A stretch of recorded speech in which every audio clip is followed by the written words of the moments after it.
There's the light. Now I can read. Good evening, everyone.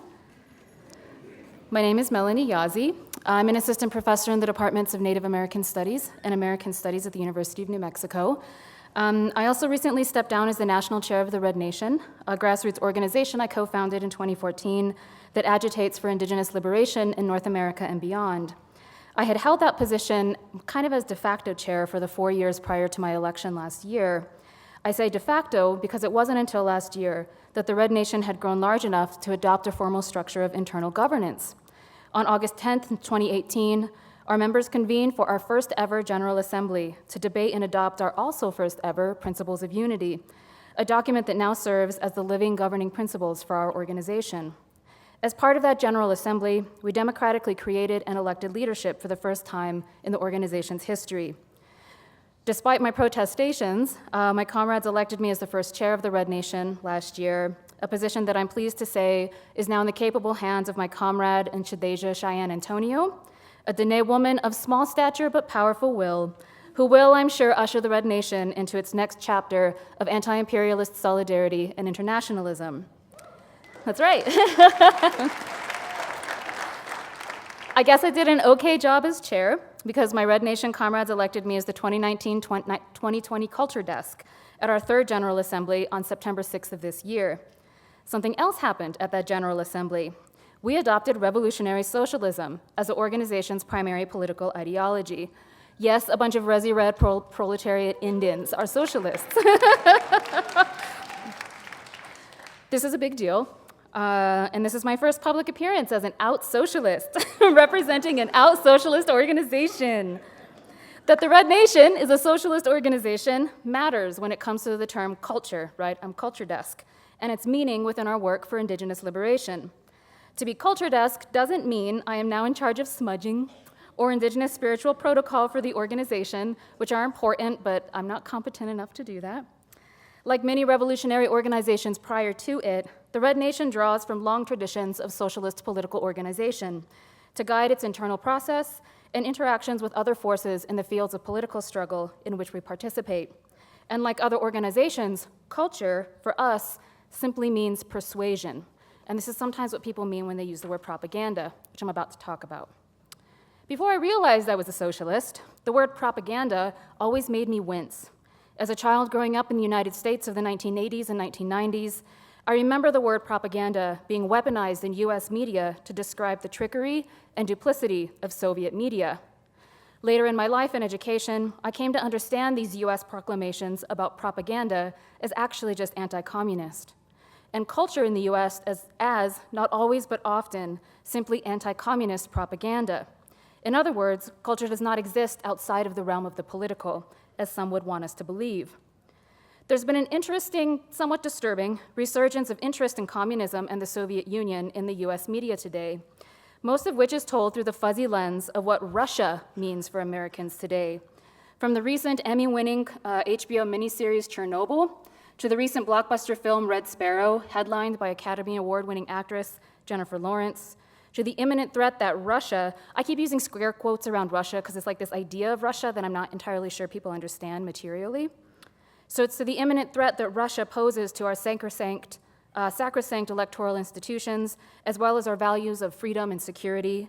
It is clear that Russia is a specter that continues to haunt America. Well, I've been thinking about this, and I don't think it's actually Russia that's the specter. I think it's communism. Or in the parlance of contemporary US-based political discussion, the socialist alternative that is gaining popularity as a response to the crumbling neoliberal order. Red Scare propaganda still sells, even 30 years after the fall of the Soviet Union. And it doesn't just sell, it is rewarded with celebration and the highest order of commendation. So to serve as Culture Desk for a revolutionary socialist organization based in the so-called United States is, to say the least, a challenge. I start my introductory remarks about Dr. Prashad, I'm going to call him Vijay if that's okay, with these reflections because I think it's important to mark exactly why I jumped at the chance to serve as his interlocutor this evening. First and foremost, I acknowledge Vijay as my comrade. Although I am a mere Padawan to his Jedi master in the long history of socialist traditions of struggle throughout the world, I look to Vijay as a comrade who inspires me, and indeed everyone in the Red Nation, a comrade who keeps us on our toes to sharpen our analysis so that we may direct our intellectual praxis to the building of effective revolutionary struggle, which really just means alleviating the suffering that the majority of our relations, both human and other than human, experience as our daily condition of existence under capitalism. As the Red Nation's new culture desk, I look to Vijay as an example of a principled comrade who wields written and visual narrative in a way that does exactly this, with wit and brilliance, surely, but also with genuine compassion and optimism. It is, in fact, from Vijay's writing that I learned that optimism, the insistence on imagining and organizing alternatives into existence, is a distinguishing feature of socialist intellectual and cultural production. It is from Vijay, and possibly Lenin too, that I learned our vocation as revolutionaries is also to be permanent persuaders, to produce narratives that persuade the wretched and humble people of the earth to rise up and reclaim our place in history. I could have introduced Vijay through listing his many achievements as an academic, which are many and definitely worthy of note. However, this type of introduction does not to me seem appropriate. Vijay, like myself, may occupy a certain petty bourgeois class position, right, as an intellectual because of academic pedigree or guild training in the academy. But I see him as a comrade because he is an intellectual force who produces knowledge towards the end of struggle and, dare I say, towards the ends of revolution. Whereas the academic typically works to uphold her own class interests, the socialist intellectual seeks to undermine the ruling class, instead aligning herself with the interests of the global dispossessed, laboring to produce narratives that instill confidence in her people and offer language to imagine and build alternatives to capitalism. While anti-intellectualism is often rife within lefty spaces in the United States, the key role of the socialist intellectual in building vibrant and successful mass movements cannot be understated. We need and deserve more of these courageous and unflinching thinkers. Our planet and indeed our future depends upon it. Please join me in welcoming one such thinker and my comrade, Vijay Prashad.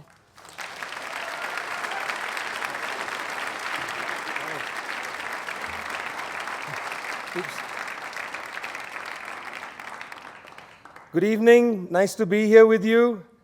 I want to start by saying I'm very grateful to the Lannan Foundation for letting me come to New Mexico. This is in many ways the first time I've been here.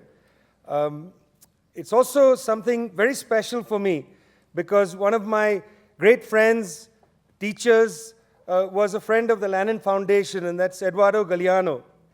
And I very much miss Eduardo because, you know, he had a lyrical way of attacking a world that's gone crazy and at the same time allowing us to believe that we are capable of becoming human beings.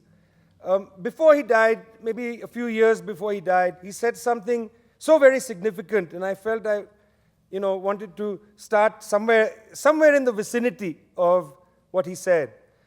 He said, scientists erroneously believe that human beings are made of atoms. Now, just before I go ahead with what Eduardo said, I recognize that we're in very dangerous territory now. It's very, I think, dangerous to attack science. So please understand that our friend, Eduardo Galeano, was a shapeshifter. And this comment of his is not exactly as you might read it. So let me start again. He said, scientists erroneously believe that human beings are made of atoms. He said, they're wrong because human beings are actually made of stories.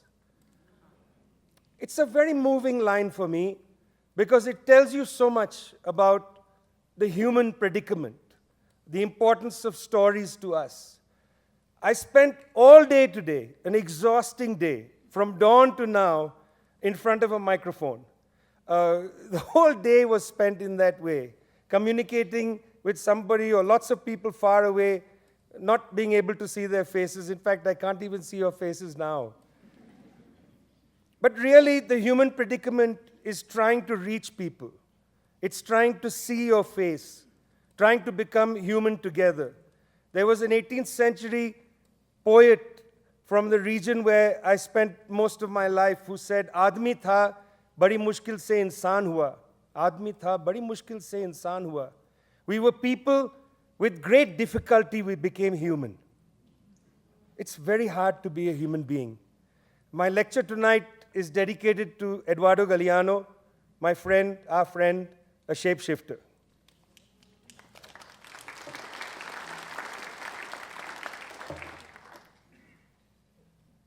Those who are against fascism without being against capitalism are willing to eat the calf, but they are against the sight of blood. They are easily satisfied if the butcher washes his hands before weighing the meat. They are not against the property relations which engender barbarism. They are only against barbarism itself. Bertolt Brecht, 1935. Terrible is the mood of the planet.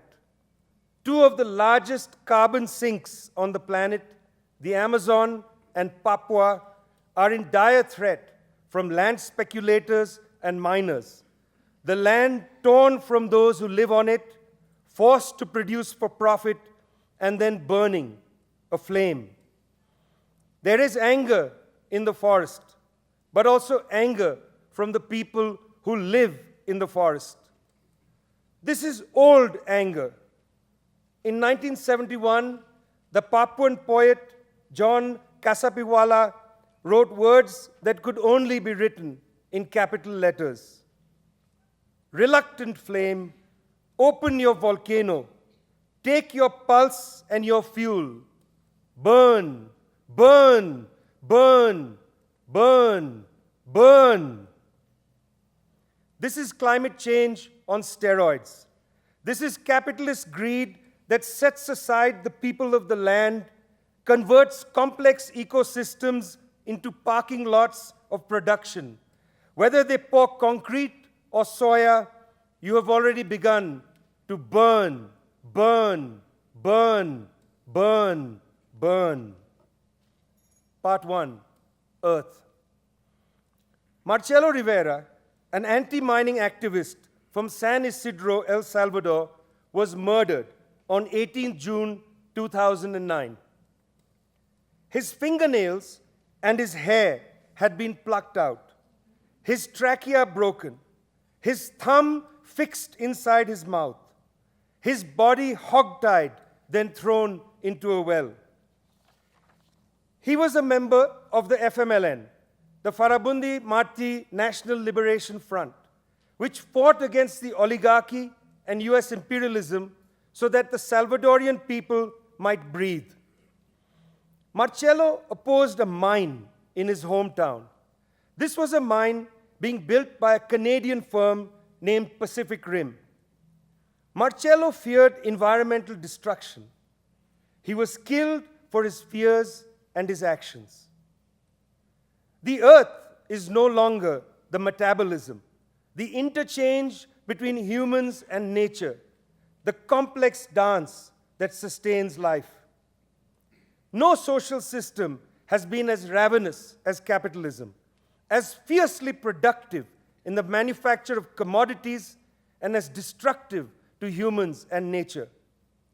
Nothing is safe from the process of commodification, not the minerals and condensed carbon hidden inside the earth, nor the air itself, not even such abstract concepts as time and space. Our time is commodified. Leisure is a gift. Our space is commodities. Housing is not guaranteed. Anything that lives, that dies, that was never to be born can be transformed into a commodity, something to buy and sell, something to hasten the accumulation of capital by those who own property. Nothing is safe from them. There is a very high correlation between the lands that mining companies want and that loggers want, and the lands that are barely controlled by indigenous communities. This is the case from Chile to Guatemala, from Canada to Papua New Guinea. Canada's Cameco, the world's largest uranium company, will begin to mine in the lands of the Tijual community, an Aboriginal people in Western Australia. Protest upon protest has not awakened the Australian public, to the dangers posed to the Tijwal community, nor has this stopped the hand of the Australian government. They are determined to mine for profit. Biki Abdallah, a Tijwal leader, tells us that the mine will ruin Mother Earth. Abdallah's comment is an echo of the Andean concept of Pachamama, Mother Earth, an idea that is so important to international indigenous movements from one end of the planet to the other. It is a direct echo of the Mother Earth Accord signed by First Nation chiefs in Canada with all concerned parties around the issue of the Trans-Canada pipeline. Canada plays an outsized role in this mayhem. This is despite the fact that one believes always that Canada is a better place. Now that we've seen pictures of Justin Trudeau, the obligatory blackface, you might have a different opinion, but nonetheless. Canada plays an outsized role in this mayhem. If you look closely at the data, as our researchers did at Tricontinental Institute for Social Research, you will find that 60% of the world's mining companies are based in Canada, and that most of the scandals around indigenous lands are linked either to Canadian or Australian mining companies. Canada's long and negative history regarding the First Nations inside the Canadian territory has, over the course of the past several decades, spilled over into the American hemisphere and outwards. In our first briefing document called 10 Canadian Mining Companies, Financial Details and Violations, we document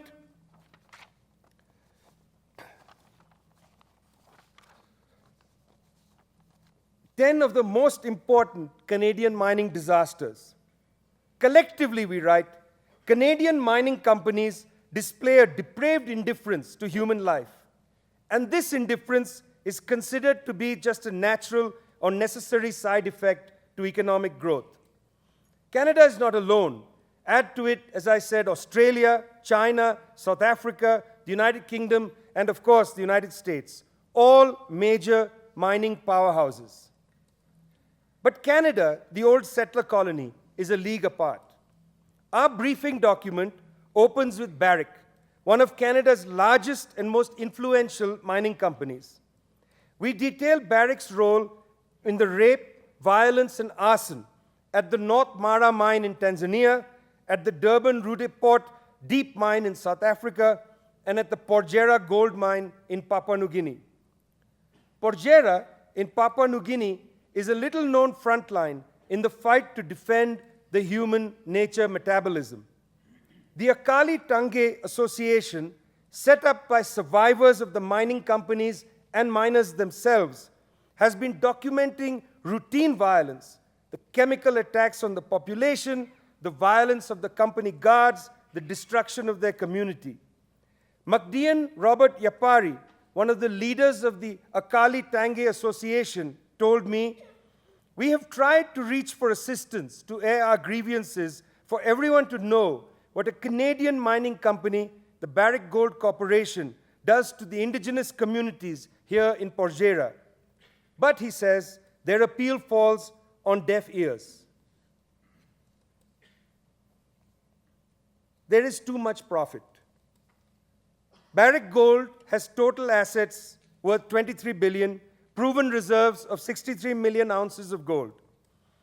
Its founder, Peter Monk, called Venezuela's Hugo Chavez a dictator and an autocratic demagogue because Chavez, in line with Venezuelan law, tried to get his people a better deal from the foreign companies like Barrick, companies that mine for gold.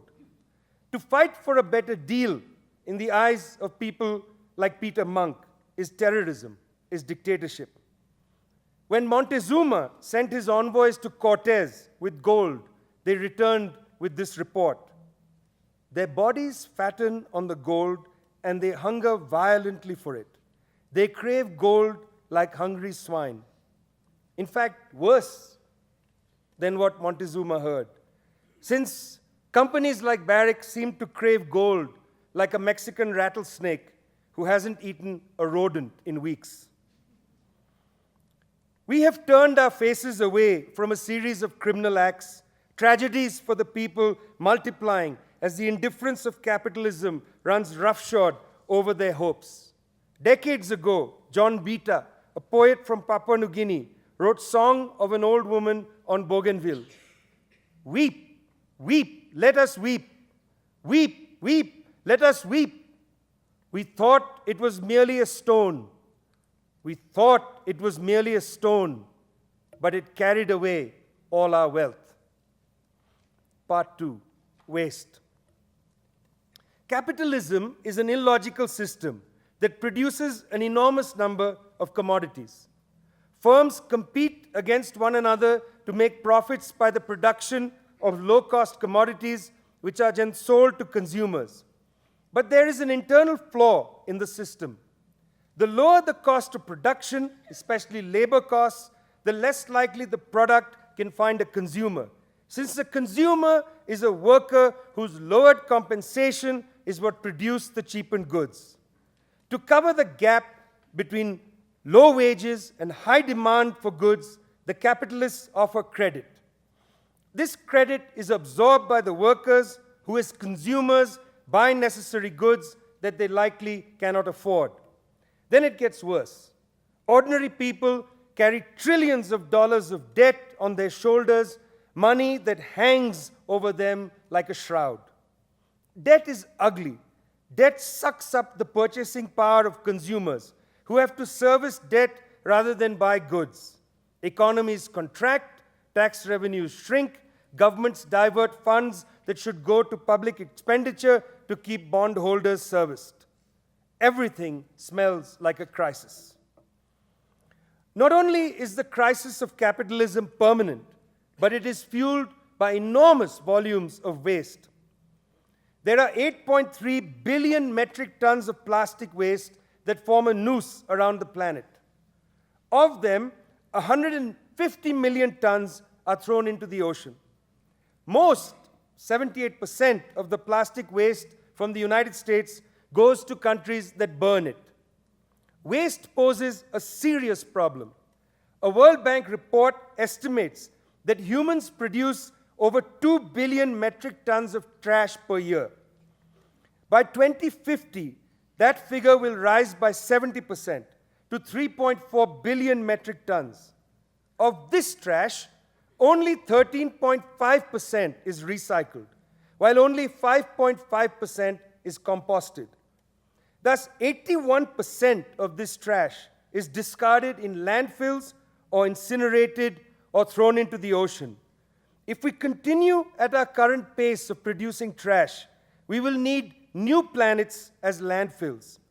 We will need new planets of trees and new planets of landfills. It is not precise to say that humans produce trash. Certain humans produce more trash than others. Now, you know where this is going. Certain humans, cue the American audience, the United States, with 5% of the world's population. I mean, this is an extraordinary statistic. If you don't remember anything else of what I say today, and I admit it's pretty depressing. The talk is called Despair and Hope. There'll be a lot more despair than hope until Melanie comes back on the stage. This statistic is something I'd like you to remember. The United States, with 5% of the world's population, produces 40% of the world's garbage. 40% of the world's garbage. In 1991, the World Bank's Larry Summers, a very familiar character, US Treasury Secretary, Harvard President, and so on. In 1991, Larry Summers was the World Bank's chief economist. He wrote a memorandum which made the following elegant point. The West has a surplus of money and a surplus of trash, while the poorer nations have a deficit of money and a deficit of trash. Why not, therefore, allow the poorer nations to be paid to take American trash? The scale of garbage production geometrically higher than it was in pre-capitalist times, has resulted in the commodification of trash. Major global businesses are formed to dispose of the trash, including through the export of this trash from one part of the world, the West, particularly the United States, to other parts of the world, the poorer nations. Summer's memorandum came at a time when the countries of Asia, Africa, and Latin America had started to ban the import of trash. In 1988, the Organization of African Unity called for a ban which came into effect in 1991 with the Bamako Convention. 69 countries of Africa, the Caribbean, and the Pacific had already banned waste imports with the Lomé Convention of 1989. It was to this tide against the trade in trash that Summers responded with his racist and deeply anxious memorandum. You mine the earth, create a big hole in it, and then want to fill that hole with trash. The chain of production, consumption, and waste starts and ends in the same place, the same land of the oppressed, whose land is important for its minerals and for its whole, for whose lives are not relevant otherwise to capitalism. The United Nations Environmental Program, set up in 1972, has as part of its mandate the surveillance of transboundary traffic in garbage. Multinational corporations that trade in chemical and waste have hampered its work. Greenpeace took up the issue of the garbage trade with vigor in the 1980s, forcing it onto the agenda, which resulted in the Basel Convention on the control of transboundary movement of hazardous wastes and their disposal. This treaty was adopted in 1992. In 1994, at the second conference of parties to the Basel Convention, the G77 states, the Third World Bloc, were joined by the European Union to ban the trade of hazardous waste from the countries of the Organization for Economic Cooperation and Development, which comprises the West and Japan, to non-OECD countries. Australia, Canada, and the United States lobbied hard against this ban. In January 2018, China banned all imports of garbage. Between Frederick Engels' Condition of the Working Class in England, 1844, and Rachel Carson's Silent Spring in 1962, there's been widespread awareness of the toxic side of capitalist development. But workers and peasants didn't need Engels or Carson's analysis to explain the nasty effluents from factories or the terrible violence of chemical pesticides and fertilizers. The garbage that rots on the surface of the earth is the appearance of the problem. The essence of the problem is the requirements of our socioeconomic system to endlessly sell commodities, then decrease their lifespan so that more commodities are bought to replace them, and so that the discarded commodity joins its brethren in the mountains of trash on land and the islands of trash in the oceans. In 1955, the Journal of Retailing noted that the system required that things be consumed, burned up, worn out, replaced, and discarded at an ever-increasing pace. We need to have people eat, drink, dress, ride, live with ever more complicated and therefore more expensive consumption. This is what Vance Packard, in The Waste Makers of 1960, called planned obsolescence. We make good products, Packard wrote. We induce people to buy them, and then next year we deliberately introduce something that will make those products old-fashioned, outdated, obsolete. iPhone 11. If you go to the website of the Tricontinental, we have a new report on the rate of exploitation of iPhone workers. I very much recommend you go and have a look. We found that iPhone workers of the 21st century are 25 times more exploited than 19th century English textile workers. I very much recommend you go and have a look at this. Garbage, from the standpoint of capitalism, is an externality. Capitalist firms plunder nature for resources and dump waste back into the earth. The costs of this plunder and this waste are not factored into the balance sheets of the firms. These are considered to be external costs. The velocity of the production of commodities as part of the necessity for endless accumulation of profit generates theories such as planned obsolescence, setting in motion the creation of trash. In the West, computers used to last for 7 years, phones for 5. Now, computers are replaced every 2 years, phones every 22 months. Procedures to diminish the volume of trash by reuse and by recycling are minimal. Social life encrusted with commodification and consumerism cannot be easily pivoted to new forms. Prognosis for less growth when there is tremendous waste is low. There is, meanwhile, already pressure on spaces of deprivation that are receiving rather than producing the majority of the world's waste to not produce trash. This is like the debate over climate mitigation. The poor are being told to tighten their belts while the rich continue to spew carbon into the atmosphere. The 1987 UN World Commission on Environment and Development, the Brundtland Commission, defined the concept sustainable development as development that meets the needs of the present without compromising the ability of future generations to meet their own needs. Certainly now, and from overuse, the term sustainable development has the tincture of meaninglessness.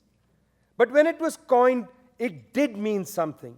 It meant that development pathways should be conceptualized that allow the deprived to access more than basic needs, while the privileged should lessen their footprint on the planet. That meaning, contrary to the logic of capitalism, returns to our debates. Part 3, society. In the early 1980s, Margaret Thatcher would often use the phrase, "there is no alternative," which was then refashioned as TINA. She meant that there was no alternative to the policy slate we now call neoliberalism. Thatcher also said, less descriptively and more as a threat, there is no such thing as society. The policies that Thatcher and Ronald Reagan pushed have crushed society. Life for the vast majority of people around the world continues to deteriorate. Commute times to work have increased, precariousness around jobs remains steady, wages are stagnant, and state benefits have declined to perilous levels. The institutions of social life have been damaged, sometimes beyond repair, with time to spend with each other much declined. There was something called society. The policy of neoliberalism has broken it. For 40 years, governments of various political tendencies followed the policy framework known as neoliberalism. Neoliberalism's core achievement was the destruction of the institutions of society. The first tenet of neoliberalism was to undermine institutions that regulate capitalist firms and to allow the bourgeoisie to sequester vast sums of wealth away from taxation and into their personal accounts. This led to widening inequality and to a drought for the budgets of governments. The bourgeoisie has, in essence, been on a tax strike for these past several years. They have hidden at least $32 trillion in tax havens. That's an amount almost 5 times the total value of all gold ever mined. To raise money to cover the government budgets, the ruling class had 2 options: to print and borrow money, deficit financing, or to sell government assets, privatization. Balanced budget amendments and IMF policy forced governments of a variety of political orientations to not do deficit financing and thereby tie one hand behind their backs. The other hand that remained, privatization, drove the neoliberal policy. Governments sold public assets at fire sale prices and commodified areas of social life, education, water, and so on that had previously been socially controlled. Neoliberalism not only increased the class control of governments by the bourgeoisie, but it brutalized society and drove increasing numbers of people to despair. Lack of investment towards social production resulted in underemployment and unemployment, and a lack of income for households resulted in enormous quantities of debt. This debt and despair shaped the social world of the planet. The complicity of the main political parties in the establishment of this social desert left them without any credibility. It is not enough to continue neoliberal policies and hold out entrepreneurship and skill retraining as a panacea for distress. The utter collapse of the social democratic and liberal agenda toward distress, alongside the general weakness of the left, opened space for the most wretched political forces to appear. These are the neo-fascists, from Donald Trump at one end to Brazil's Jair Bolsonaro at the other. But these neo-fascists are not mirror images of the old fascists. The context for their emergence is different. Their political character and project is not identical. The old fascists went after the strength of the left and the weakness of minority populations. Those were their targets. National racial glorification was their means. The neo-fascists have a more amorphous problem. The collapse of social democracy has left large numbers of people in different stages of despair. Social institutions, including the family, have been worn to the bone, with immense pressure on women to absorb the decline of social welfare through the older familial and social institutions of care. Community organizations, often bolstered by state and municipal funds, are now a shadow of their previous incarnation, while worker and peasant organizations, such as unions, are not able to drive the kind of cultural dynamic that was once so key to the communities of the workers. Gangs and militia groups, as well as various piety movements from Pentecostalism to Tablighi Jamaat, define the terms of social interaction. Pentecostalism is, of course, what you see in the West. In India, you see groups like Radha Swami Satsang. These are taking over the spaces of workers and the peasantry. Piousness is offered as the antidote to social collapse. The piety groups and the gangs provide modest social services and psychosocial services, food distribution, education and healthcare, as well as community gatherings around religious services. There is food distributed, but also quite heavy doses of patriarchy and homophobia. The father stands in for authority, a cliched hierarchy that mimics the strongman of society.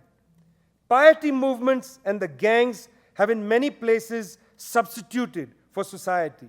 While the left was fighting a rearguard action to defend social institutions against the cannibalism of neoliberal policy, the piety movements built their own religious schools, their religious hospitals, and their religious evenings to lift the spirits, and the gangs tightened their grip on working-class neighborhoods through patron-client relations over the illegal economy and through the delivery of services into these areas. It is on this terrain that the neo-fascists developed their attitude towards social disorder. Harsh policing is one spear of the neo-fascists, who deepen the already well-developed policing methodologies of the neoliberals. But the other sphere is the one that is most deadly. It is the attitude of the neo-fascists toward the socially vulnerable, those who despair without hope of an alternative. The panacea of privatization and job training in a fast-paced economy is not credible. Most people are overworked and underpaid, precariously employed, and socially exhausted. Majorities of people sit at the edge of social and economic bankruptcy. It is here that they meet the neo-fascists, who repackage the old ideas of social toxicity into new phrases. The word immigrant, for instance, taking the place of Jew. Socially vulnerable populations are blamed for the collapse of society. Migrants, gays and lesbians, women, religious minorities. It is the migrant who is blamed for job loss, and it is the gays and lesbians who are blamed for the malignant social order. Anyone weak is to be blamed for the immense damage done to society by neoliberal policy. The general thesis of the neo-fascist is this: blame someone who does not control the world, for even if you can't improve your life, you can feel bigger and better than them. This process was enshrined in the words of Thatcher: there is no alternative. Things are not so far now.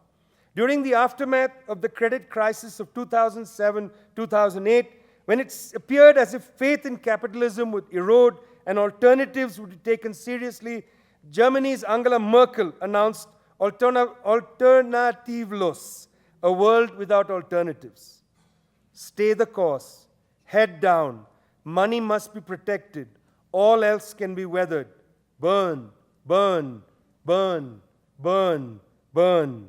Send in the fire extinguishers, or better yet, bomb the forests, for the power of money must not be touched. Part 4, happiness. But there are alternatives. These can be found in the contradictions. For instance, the emergence of the women-led workers of the care economy who demand a better world, from the Anganwadi or childcare workers of India to the women workers in Chile. Part of the neoliberal project was to dismantle state support for healthcare, education, and elder care. The breakdown of these crucial support services has put the burden of the care economy largely on women. No invisible hand takes care of this in our families. It is the invisible heart, as UMass economist Nancy Folber put it, that often does the work. It is not the invisible hand, it is the invisible heart. If not for the economy of care, it is likely that our entire family structure would have been far more of a wreck. The unions of care workers have maintained militancy, as in the United States the nurses, have maintained militancy in the otherwise dormant trade union culture. One of the great downsides of our current inflation of atrocities is the sense that nothing other than this nightmare is possible. Alternatives cannot be imagined. Mockery pushes aside thinking about a different future. When these are attempted, as they always are, by resilient humans, those in power strive to snuff them out.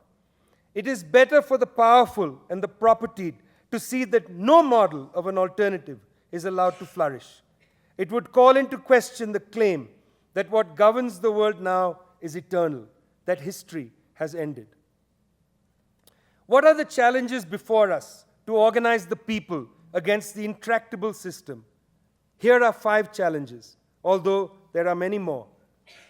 Number 1, aspirations. Over the course of the past 5 decades, the capitalist media and the advertising industry have created a set of aspirations that have broken the culture of the working class and the peasantry, as well as the traditional cultural worlds of the poor.